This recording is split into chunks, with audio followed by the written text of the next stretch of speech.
Okay, hello everybody. Hello everybody. So, it's definitely my pleasure to give this talk at a celebration of John Cotton, who I've known for amazingly 20 years. I'm not going to talk too much about John, but he set the stage and led the way for what I'll talk about. So we definitely benefit from the fact that John put astronomy and the DNA into the physics department. So we've been building over the last 10 or so years, as Fred said, a research emphasis in astrophysics and cosmology, and I'll talk to you a little bit about what that looks like as we go. The general themes, we wanted to talk to you a little bit about that. So the general theme that unifies most of what we work on in our department is the birth and evolution of the cosmos. And so I'll talk about the different components, and that's pursued, as Fred said, by about 4 of us. 2 are already here. Joel Myers is somewhere out here, back there in the middle, and then myself, and then Patrick Ricey and Heidi Wu are new, and they will be coming in August. And we're very excited to have them. So let me start talking first of all about the early universe, the very early universe, the Big Bang. So in shortly, and I mean very shortly, after the Big Bang, we think that there was a period of known as inflation. We think this because we've known about the Big Bang for a very long time, about 100 years. But when we try to look at the universe that we live in now, we run into some problems, and one of them has to do with the distribution of matter in the universe that doesn't make a lot of sense to us unless we have a very specific type of event happening early in the universe, which we call inflation. This is a period of hyperexpansion. It's brief. It lasts about the time light would travel across an atomic nucleus. And in this period, the universe would grow by about 26 orders in magnitude. That corresponds to taking something the width of a human hair and making it the size of the Milky Way galaxy. So it's an enormous jump in size. And that happened very early, and then it stopped, and then the universe went into a more mundane expansion. It was extremely hot. But as it expanded and cooled, atoms could not form, but eventually it cooled to the point where electrons could be bound into atoms and atoms became neutral. This is a critical time because what happens is now light, which was kept running into things that had electrical charge, light could escape and it could travel freely. And we see that as what's called the cosmic microwave background. And that moment of time is called the epoch of recombination. And I don't want to throw a lot of terminology at you, but the moment that the microwave background was created is at that time. And that was about 400,000 years after the Big Bang. And so that leaves us with a light. Looks like it comes from every point in the sky. And so we can look at what that looks like. And so this is basically a map of the entire sky. And what you're seeing is red is hot and blue is cold. And it looks like there's a huge amount of variation, except that the maximum variation here is only 1 part in 100,000. So in fact, the microwave background temperature is extremely uniform. But that small variation is telling us where matter is more dense a little bit and less dense. And that is a key that helps us understand the universe that we see currently. Now, later in the universe, for a long time, that was the only source of light, but eventually, a few 100 million years, those areas where there was a little more mass, gravitation caused them to collapse, and they formed the first stars. Now, these are not your granddaddy stars. These stars are 300 times the sun in mass. They're behemoths we do not see anymore. But they were huge, but they would very shortly, those supernovae produce lots of output, the heavy elements that make us up, and lots of ultraviolet radiation, and they would produce black holes, all of which were seeds to what became the earliest galaxies. So this period is called the epoch of first star formation, or we call it cosmic dawn. And so now we have new sources of light that are producing light, but they're sources of light, not like the cosmic microwave background. And they are telling us where the matter actually is. And so that is also very interesting, because you have to have matter to produce those. And shortly thereafter, we also start to then get galaxy formation. So we want to look at this time to understand what was going on then. Later in the universe, of course, the universe is made of matter, and just as you know, if you throw a ball upward, gravity will cause the ball to slow down and eventually come back down. So the universe's expansion was decelerating because there's matter in the universe. However, unlike that ball, what we actually have seen is more recently, the expansion has accelerated, as if the ball didn't come back down, but sped up and flew away. We do not know what's going on here. There must be some force or field or something. We call it dark energy. And it's still very much an ongoing mystery of what that is. So we want to understand that. We want to understand the epoch of cosmic dawn and the deceleration as well. So these are the issues that we are trying to understand. And in parallel to that sweep of time, all those areas where there was matter, they gravitate and they condense more and more and shrink and collapse and pull in more matter. And so over time, you form denser and denser clumps of material, and areas that had less material will become more and more voids.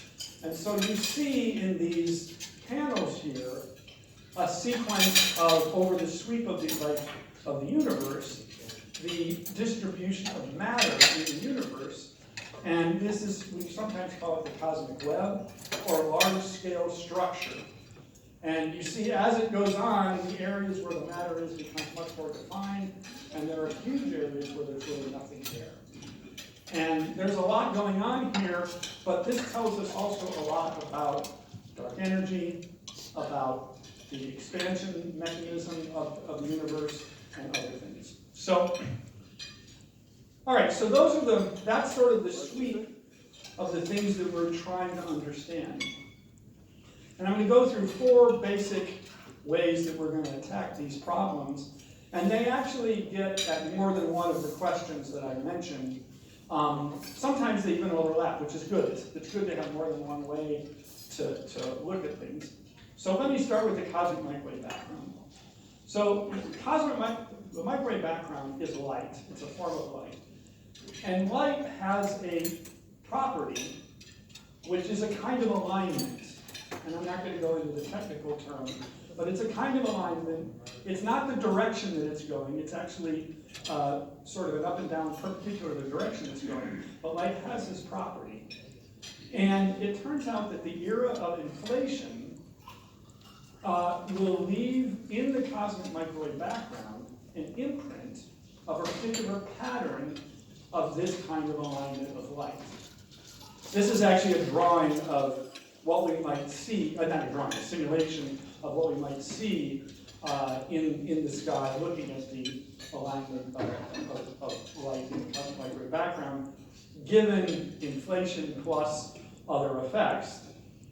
And so we want to pull out, identifying all those other effects so that we can pull out the signature inflation. Otherwise, inflation is very hard to see directly, except through this means, or maybe another means, but this is one of them.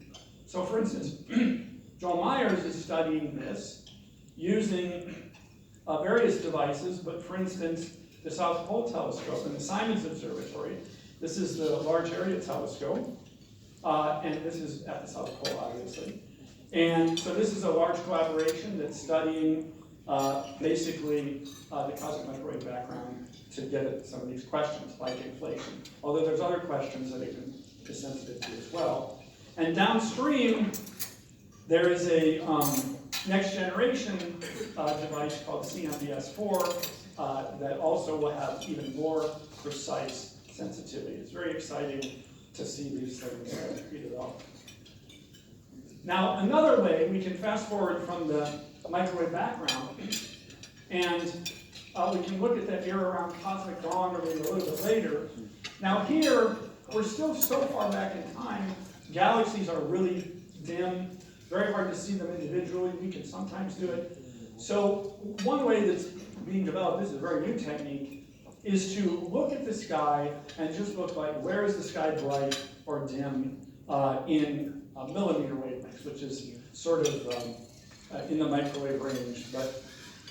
And so what you're seeing in purple here is basically what you would see in terms of simulation of the sky in line intensity mapping. Those are not individual galaxies or stars, they're just pixels essentially on the sky that are bright or dim.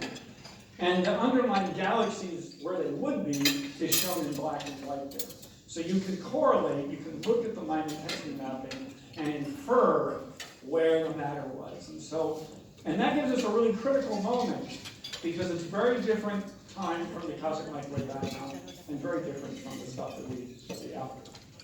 So Patrick Brycey studied this, and he's a member of several collaborations that are going to be working more and more to go in that direction. They're studying star formation right now and working up towards looking at that large-scale structure. Now, another way, the third way, is that we can study what's called the growth of structure. So what does this mean? Well, I showed you those panels where it looked kind of very blurred out, and then you started to see more and more defined structure. Well, we have to come up with a number that quantifies what that structure is. And it involves the mass of what we call the halos of matter. And so Heidi Wu studies this by looking at galaxy clusters and using what's called lensing to estimate the mass of the cluster. Now, it's kind of fun to look at this. If you look carefully, you may notice some of the galaxies are long and thin. And you may notice that they're aligned almost in a circular geometry around the center of this image. Not all of them, but some of them. And the reason for that is that we're looking at a galaxy cluster, and there's dark matter in this galaxy cluster, which we cannot see. But that dark matter is bending light from galaxies beyond it and making those shapes. So we're using the cluster, the dark matter, as a lens. And the amount of bending is telling us something about the matter in that cluster. So by doing this, we can look at the galaxy cluster and we can study the growth of cosmic structure. And this has become very interesting because we're seeing a bit of a discrepancy between the growth of structure that we see a long time ago in the universe and then what we would extrapolate into current times. So it's very much a hot topic. And Heidi is using the Vera Rubin Observatory, which is going to come online very soon, extremely powerful instrument, and to study these, and she's bringing that to SMU. So we're very excited about that. The last thing is, okay, the universe is expanding. How fast is it expanding? Let's study the history of expansion. So the expansion history of the universe has an interesting aspect. So I mentioned you the cosmic microwave background. Well, before we had that epoch of recombination, light was propagating and matter was propagating, and there were effectively sound waves as matter was moving away from other matter. And they would be moving in sort of a circular geometry. But once we got to that epoch of recombination, where the microwaves were freed, they stopped. And so the matter, the wave that was pushed from the original location only propagated that far. And that distance we can calculate. We don't need a lot of astrophysics to calculate. And that distance is frozen once we get to 400,000 years. But as the universe expands, space makes it bigger. So it's like this line here is a ruler. And we know the ruler is a meter ruler, but it gets bigger and bigger as the universe expands. So we can use that ruler to watch space expand. So we're using that to, with the dark energy spectroscopic instruments, which is an instrument, we have 5,000 robots in the optical tube to measure galaxy spectra, and we're measuring them over the last 11 billion years of the universe to try to understand this cosmic large-scale structure and to try to measure this distance scale. And if we can measure that distance scale very precisely, we will be able to untangle what's going on with dark energy. Now, we also augment that with a study of supernovae in the very near universe.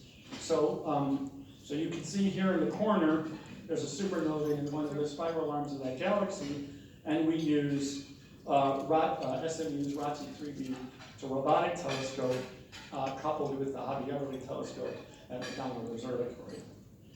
So those 4 areas give us 4 different ways of studying cosmological measurements, and they're all sensitive in a different way. And so we can kind of triangulate what we want and get at it.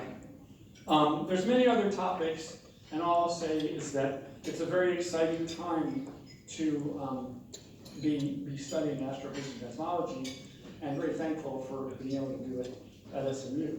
These are some other things that we've been involved in. I just want to close by saying I really benefited very much from John and me overlapping, and he's continuing to contribute to the department. Out of the goodness of his heart, he's helped with the planetarium recently. He's contributing to astronomy. We're teaching using a lot of his materials, and he's just been very helpful in regard. And he's always been a great person and resource over the years that I've been here. So I'm very glad that to have this event to celebrate the contribution to Big John.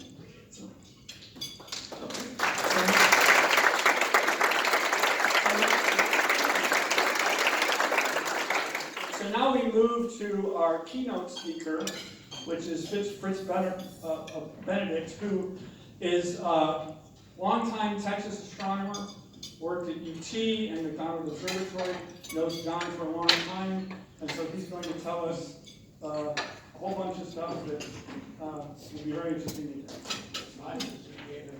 hear. Okay, all right. Oh, yes, you might need that.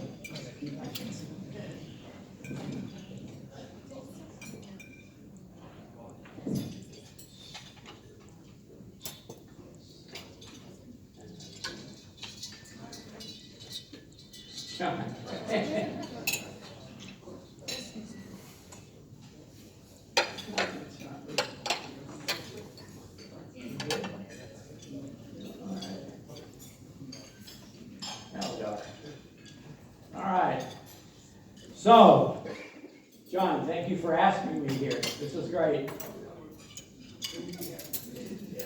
All right, excellent. So, my talk this evening has 2 parts. One is going to extol the virtues of philanthropy and a little history of McDonald Observatory. And the second is I'm going to review all the stuff that Bob just told you about. We've got some competing systems trying to do the same thing. And I've got a little history in that area as well. So, John has been a member of the Board of Visitors for a long, long time, and that's how I first met him. The Board of Visitors is a group of people who love McDonald Observatory and support McDonald Observatory, both monetarily and with their time. And very importantly, they're friends on the legislature, so McDonald continues to get funding. But anyway, he got to go out to McDonald Observatory, and I got to go out there to observe. I observed there, but I also got to go out there and give talks, and I think that's how we first met each other, is when I was giving talks out at McDonald. And it's a lot of fun going there. You have meetings in the dome of the 107-inch. All right, so philanthropy. John trained as an engineer. John could have made a whole lot more money as an engineer as he did as a teacher, but he loves teaching, and that's philanthropy.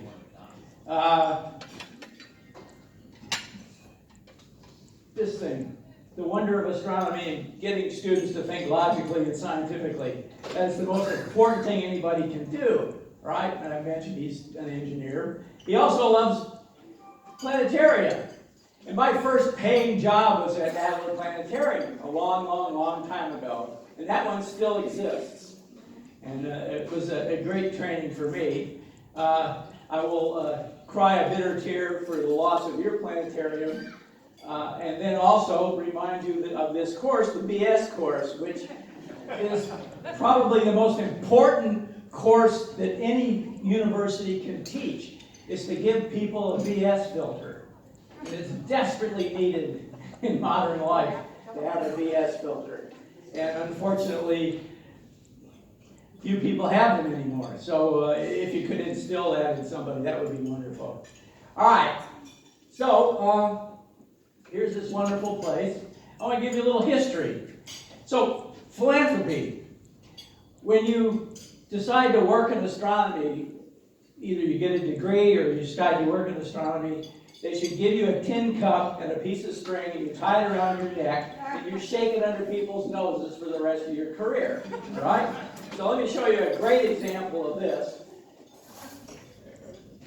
Well, John's many years of support of McDonald Observatory have yielded wonderful things, but first a little history involving philanthropy. So, McDonald Observatory, the beginnings. William Johnson McDonald, Paris, Texas banker, he left $1.1 million to the University of Texas when he died. That's a lot of money back in 1926. It was to be used in erecting an astronomical observatory for the study and promotion of astronomical science. Lots of money in those days. No direct heirs. The nieces and nephews study was totally insane, and so they brought suit. They challenged the will. So the first trial, unsound mind, the jury found for the will. Said, no, he wasn't a dumb person. He wanted to do this, let him do it. Sixth Court of Appeals upheld that, no problem. Texas Supreme Court, so you go up to where the money is, they returned for retrial, right? So basically there was a second trial, hung jury, and in 1929 UT settles, and the plaintiffs got $250,000. So McDonald still got some stuff. And McDonald wasn't an idiot. Look at a small fraction of his library, which is still out at McDonald Observatory. So he was a learned man, and he knew what he wanted to do, and he did it, and he gave that money. Now I have a personal connection here. So UT reserved about $880,000. There was no active research astronomers at UT in 1929, but there was one guy, H.Y. Benedict, yes, my last name as well. And he had a degree in astronomy from Harvard, and he knew enough to ask for help and to assess the value of that help when offered. He had the power to make decisions because he was a president of UT. He was also my great to the fifth power granduncle. So here's my dad, and you notice the nose on both HY and my dad is about the same. So, and that's my daughter, by the way. So, I give a lot of these talks, and I don't know where I was. I might have been in Lubbock or something, but somebody sidled up to me and said, I want you to have this book. And it was actually a textbook owned by H.Y. Benedict. It's this one here, he signed it, and it's, what was it? It was Elements of Astronomy, and I still have that book today. And it's just wonderful to go through the book and see where he put question marks. Because you think, my God, he was a Harvard-educated person, and you put a question mark there? No, Harvard didn't do a good job. All right, so there was a strong astronomy department at the University of Chicago, but they didn't have a telescope. So there was a compact between UT and Chicago, brokered between H.Y. Benedict and this guy, Otto Struve. Chicago would build and operate the McDonald Observatory, and Struve was the first director, fourth generation Russian astronomer, and the best quote I know about this is here, better a foreigner than a damn Yankee. So here's construction, and this is back when telescopes were big, bulky metal things, and here's being trucked up to the mountaintops. The dome is being made, the mirror is being ground here, and it dedicated. Made about H.Y. Benedict because he died in 1937, so he didn't get to see the fruits of his labor. But the Struve telescope is the second largest telescope in the world at its dedication. So to tell us back to the string in the cup. Why do we do that? Why do we do that? Well, because telescopes, bigger is better. So here's a little analogy. So one rainy day, an Aggie rides out on an SMU pony, walk into a hotel bar. So it's raining, right? So we're bored, want to do something. Let's have a contest. Who can collect the most rain in an hour? All right? So it's raining. There we go. So the Aggie finds a cup, a solo cup, and puts it outside. And then it's raining an inch an hour. And so in the bottom of the cup, he's got an inch of water. The rice owl, a little smarter perhaps, he goes to the janitor's closet, finds a janitor bucket, puts it out, and in an hour there's an inch of water all over the bottom of the bucket. Now, the SMU pony, being from SMU, rented the swimming pool out back for the hour, and so there's an inch more water in the whole swimming pool, so he wins the contest, all right? So the bigger the telescope, the bigger the aperture, the better. What are we collecting now? Rainwater, we're collecting photons from something in space. All right, so the 82-inch was the first big telescope. The second big telescope is 107-inch. Harlan Smith was the first director of the observatory, who was from the University of Texas, and he helped build this, and he honchoed that. And there's a nice plaque out there for him. And the most important thing, well, not most important, but to me, one of the most important things, because I believe in education and I believe in telling people, I mean, y'all pay taxes, and taxes support astronomy, and you need to know what astronomy does. And so Harlan did this, right? At night, other observatories lock their gates. We open ours. So we have a visitor center out there. Every year, 75,000 people come out, drive all the way the hell out to West Texas to visit this place. And it's really a wonderful campus. Here's a picture from the TQ, the transient quarters up on the mountaintop. And there are multiple telescopes. It's a wonderful place to learn about astronomy. Now, you may have remembered there used to be, I think there still is a radio program called Stardate, but for many years, a lovely lady named Sandy Wood was the voice of Stardate, and I got lucky enough to actually meet her one time, so I just thought I'd put that up. All right, so that's philanthropy. Now, what does your philanthropy buy? Well, there's three research areas of interest to both astronomers and physicists. So this is a combined physics astronomy department. So I'm going to talk first about something called Hubble tension, which Bob didn't talk about yet. But I will also repeat a little bit of what he said about dark matter and dark energy. So first, this Hubble tension. What is it? There's something called the Hubble parameter. The Hubble relation. It's a yardstick to the galaxies. If you measure the radial velocity of a galaxy and somehow you can figure out the distance to that galaxy, you can draw a graph, and it's a linear graph. So compare measured velocity with measured distance, and any velocity now becomes a distance. That's a very important thing because you want to know how far away things are in the universe. So the Hubble relation will let you do that. And to measure distances to galaxies, one of the basic techniques is to find a standard candle, right? A candle is a certain brightness. So if you see a candle in the distance, it's going to be faint. You see a candle up close, it's going to be bright. Well, there are stars in the universe called Cepheid variables. And Cepheid variables are like pendulum clocks. The bigger the pendulum clock, the slower the pendulum goes back and forth. A small pendulum clock, tick, tick, tick. Stars are the same way. Cepheid variables that are massive, they change their brightness very slowly. The ones that aren't so massive change it more rapidly. And the mass of a star determines its intrinsic brightness. So you can actually make a relation between the periodicity of a Cepheid and how intrinsically bright it is. So if you find Cepheids in other galaxies, that's a way to measure the distance to that galaxy. And one of the things we did, and I'm very proud of having been involved in this, was use Hubble Space Telescope to measure the distances of Cepheids in our galaxy and make this relationship, and those are our relationships there. So all of a sudden we know what the brightness of a standard candle is. And Hubble Space Telescope is very important. You can see, this is a classic old picture from Hubble Space Telescope, and up there those are called the budget cuts. I ran out of money and couldn't pay that focal plane with detectors. But you could, with Hubble allowed us to find Cepheids in galaxies that were further and further away, which means you get a better Hubble relation the further out you can go. And is it easy? No, it's not easy at all. They're easy to spot. You can see that they're buried, but to actually find them is really rather difficult. Let's see if this works. So here's some Cepheids in a part of this galaxy, and they'll put boxes around them and then zoom into one. And you say, you want to measure the period and you want to measure the average brightness of that. And it's not easy, all right? It's not easy. And so this Hubble tension maybe can be fixed by the fact that it's so hard to measure the brightness of these things. But James Webb Telescope, boy, did we shake the cup for that one.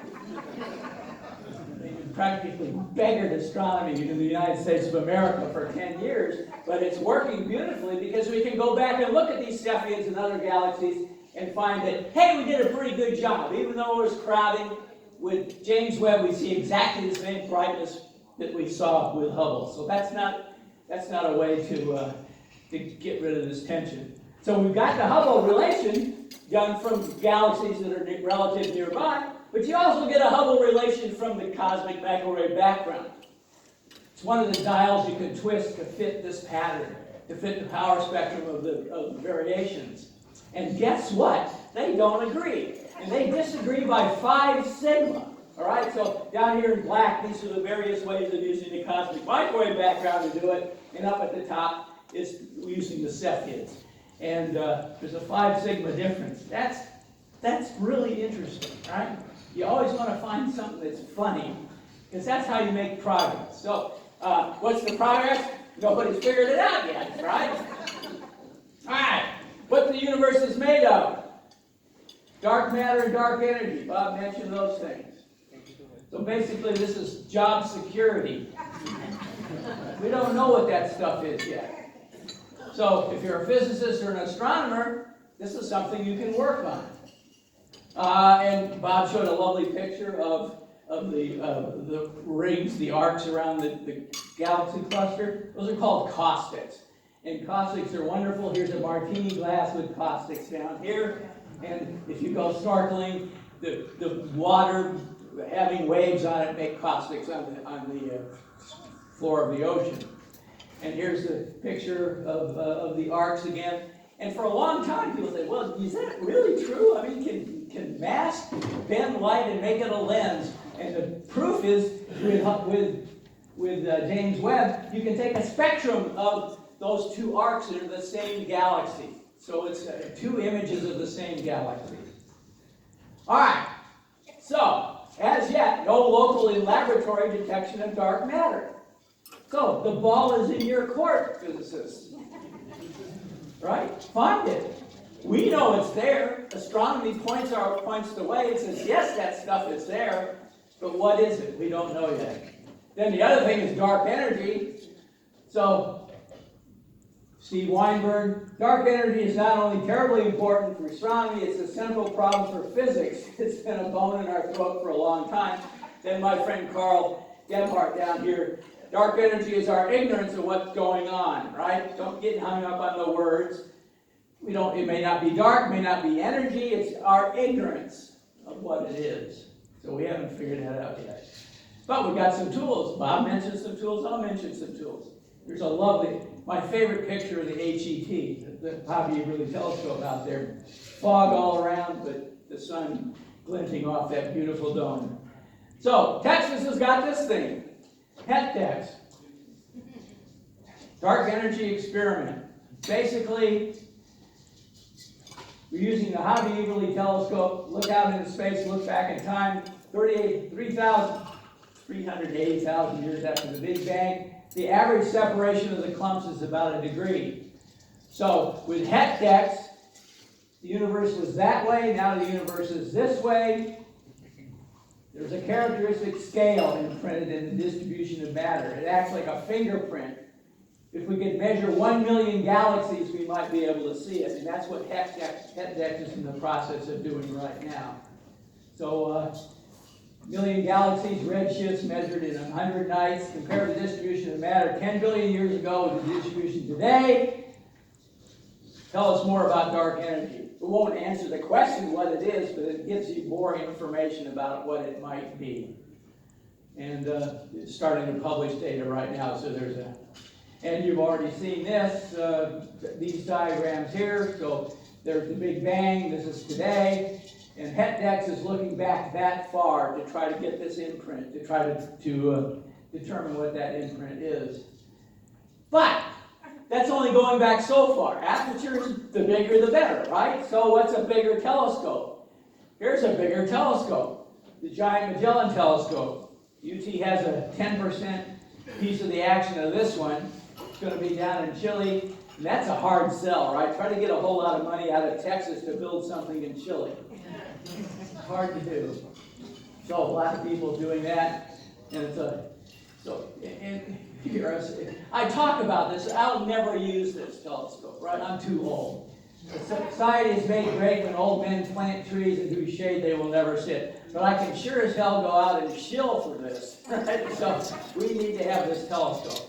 And the lovely little movie about the telescope showing just how big it is, right? Each of those is an 8-meter mirror. So this is effectively a 26-meter telescope. And someday, I think 7 of the mirrors are either done or almost done. So the thing could be built today.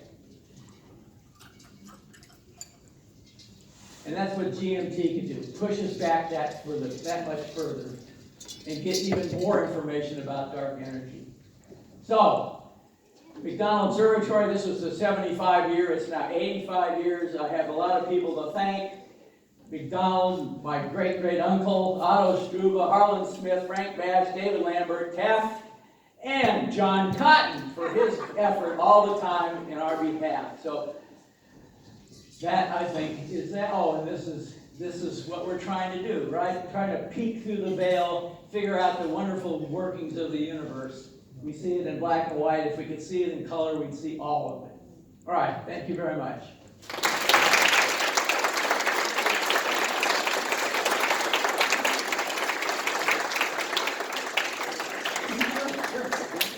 We have a few moments if anyone has any questions. So brilliantly clear, no questions at all. Everyone's dumbfounded. So this, the new telescope that you showed us very excited.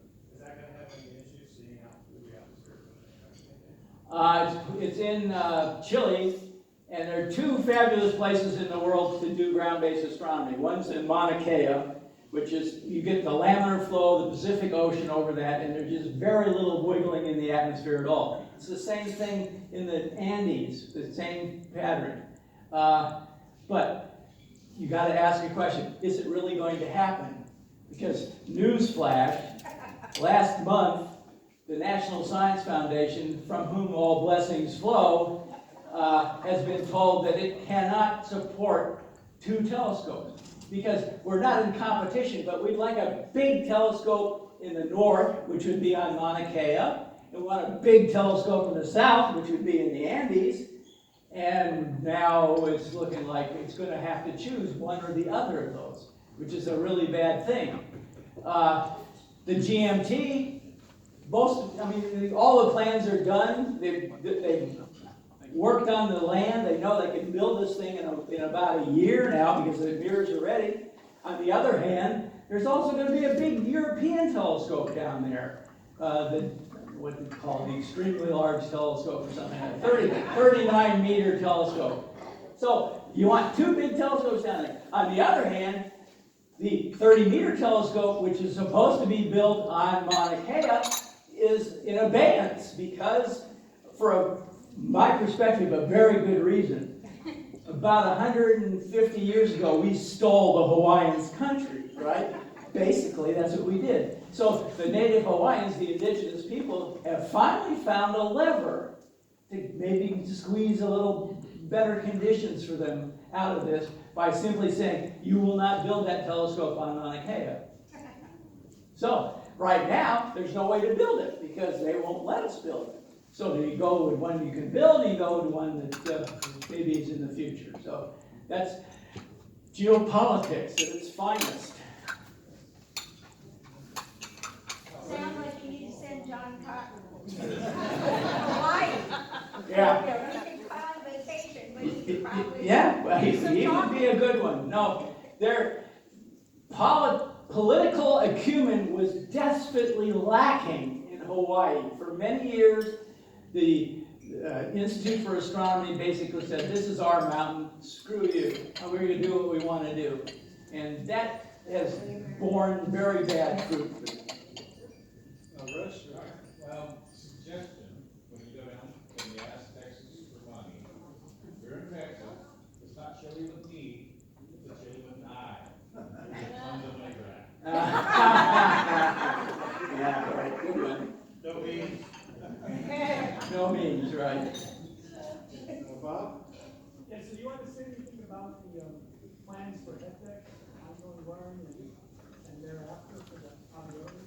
I think they're going to do another survey in another part of the sky. They're basically done with this field that they've been working on. So I think they're going to go hop to another region of the sky to redo the same sort of study. I think they have money to do that. They certainly have the pipeline now. So it's just cranking out come the results. Last one, John? Are any of these new telescope projects active mirror?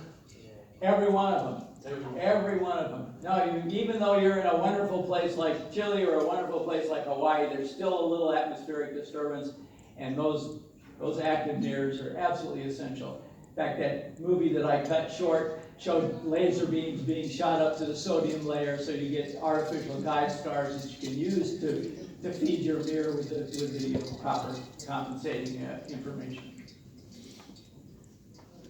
Let's thank Fritz again.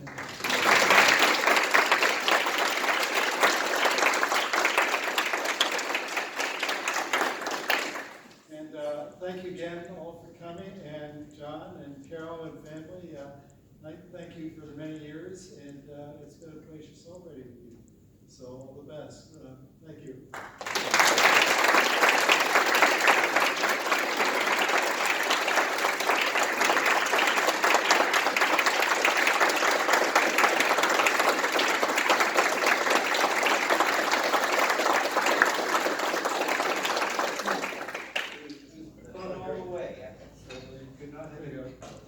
It was fun all the way. I'm one of those people that does things that are fun and avoids everything else. And I've been lucky to pick several different things that were fun. But as far as a place to develop what I'm doing, teach, I have said many times that I don't think I could have found a better place than the physics department. It was, that was my home, and it still is, just because of the people in it and the things that Randy and I got to do. Randy, yeah. Do you still have your science project in the closet, or did your wife make you do it? Which one? Your high school science project. I didn't really do much in there. I was a lousy high school student. And the word was lazy. But it was the opportunities we got, and I'll second what Fred said, about the critical thinking class, CFP 3333. This was a real breakthrough in getting something done. I've never seen another course like it, and I think, Randy, you had meter. But it was in 2003, and the talk was going around about maybe we should have a critical thinking course. And what it was going to take was what business writer Tom Peters wrote about in the 80s, I think, in one of his books. But there's a character, a type of character, it's called the monomaniac with a mission. Okay? Randy was the monomaniac with a mission to get it into the curriculum. And he succeeded. And then we had the challenge, and he asked me if I would join him in the course. And I said yes. And it's one of the smartest decisions I ever made in my life, was to join with Randy in doing that class. Yes. And the funny thing was, you probably haven't thought about this, but every course is taught in a department, right? physics is in the physics department, chemistry is in the chemistry department. We realized that there is no department for BS. So what this meant is that we could pretty much do it like we wanted. There were no protocols to worry about. And so what we did was radical, weird, but effective. And that was the key. And I've learned to look back at that class and say, you know, a great deal of what Randy and I did was theater. We put on demonstrations, we did all kinds of stuff. We played tricks on them, we bamboozled them 6 ways from Sunday and made them think. And those emails that they showed you, Randy gets those, and I know he feels the same way I do, that you read those emails from students, like one that they didn't have, from one of the girls who sent an email, and she said, "You opened my mind and taught me how to think, and I thank you for that. And if you don't think something lights up an old prof's heart, that does." That's, to see those emails was confirmation that all the work we put in and all the funny things we did were worth it. So John, did you read the book before you said yes? there was no book. We looked on the web at syllabi of critical thinking classes, and we discovered first the two departments that were most likely to do it were physics and philosophy. So, okay, we were in the right place. And we looked at them, but they seemed too academic. Just didn't seem like that was going to work. And so we just sort of, and I have a long background in doing weird stuff. What Fritz said, I'll add something. Harlan Smith did one other thing for McDonald Observatory, because I joined the Board of Visitors 40 years ago. But Harlan was way ahead of the time in getting public support for the observatory, for observatories. And he roped in a number of planetarium people into the Board of Visitors. And I was one of them, because I have also a long history in planetarium. So that's how I got into it. But we looked at what we were going to be doing, and without constraints. On the topics we chose, eyewitness testimony, UFOs, Bigfoot, you name it, homeopathy, you name it, we'd go after it. And we sort of, over years, weeded things out, things that were okay, but yeah, we got better stuff. And we finally wound up with a course that was actual dynamite, right? We just really got to them. Have I got time to just do a quick demonstration of one of the tricks we did?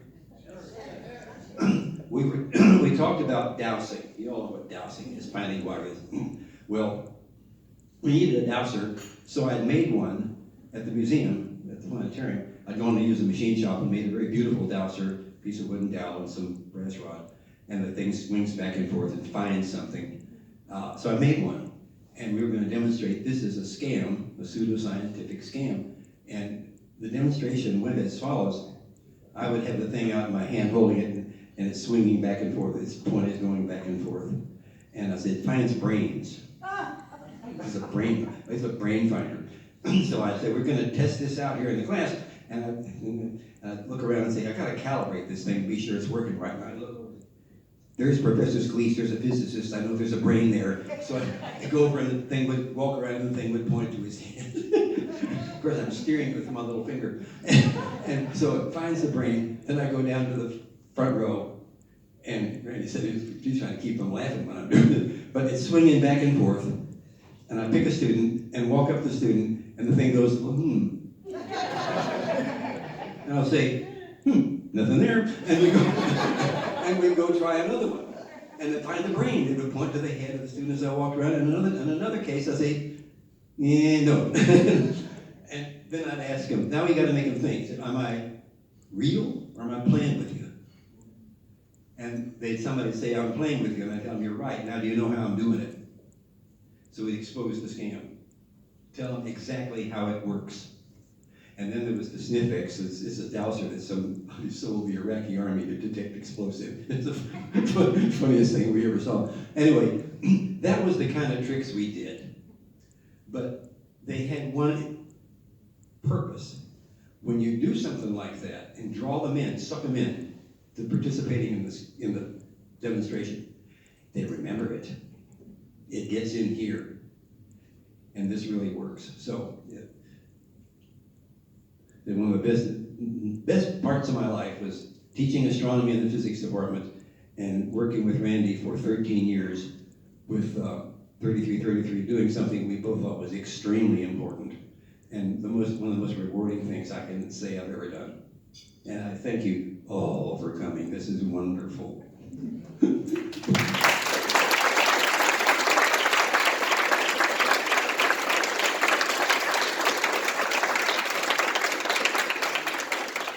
Well, thank you. It's been a pleasure, and yeah, thank you to everyone for joining us and for all the presentations and Fritz for coming up. And it's really been a pleasure, and again, we wish you the best. So thank you so much, John. So thank you.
Just so you get, I don't want any of that stuff. Shut it off. Shut it garbage out.